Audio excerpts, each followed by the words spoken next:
lifting up Jesus, opening his word from Australia, Denmark, Israel, Japan, New Zealand, Northern Ireland, Republic of Ireland, Singapore, South Africa, United Kingdom, Thailand, the Philippines, United States, and throughout the world. You're watching Moriel TV.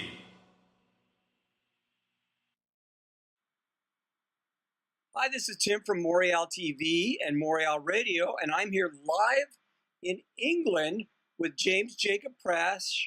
And Jacob, good afternoon to you.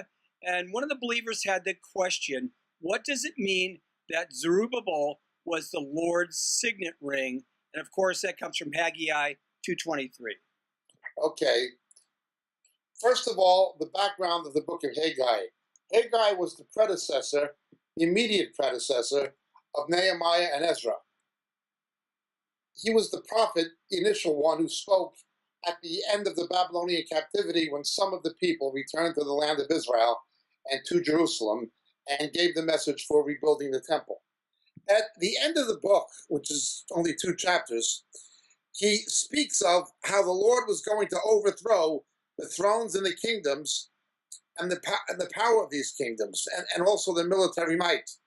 Now, this has a twofold meaning. It has a meaning for his own time, certainly, that God's judgment was going to fall on the other kingdoms of the ancient Near East, and that would happen in a rapid succession. Obviously, as the Assyrians had already fallen, Babylon fell to the hands of the Persians and the Medes, who sent the Hebrew Israelites back, at least those who wanted to return. But then the days of Persia became numbered with the invasions of Alexander the Great. Western Europe invaded the Middle East with the Greeks under Alexander. That's a prophecy for that time. But Haggai, again, was also prophesying for the last days. He speaks of Zerubbabel. Zerubbabel is interesting because it has the idea of somehow a seed that came from Babylon. And Babylon can have the meaning of Levavel in Hebrew, confusion. He came out of this confused world. Well, anyway, the idea of the signet ring in the ancient Near East was the emblem of the one designated or the one that was chosen to have inheritance and authority. This went on for centuries in other cultures, not only in the ancient Near East, but in Europe. The tradition of kissing the pontiff's ring when the emperor was the pontiff, the Pontifex Maximus, that was passed on to the Pope. You always had this kind of symbolism of the ring or the ring that was chosen. We also see this idea in the parable of Jesus of the prodigal son.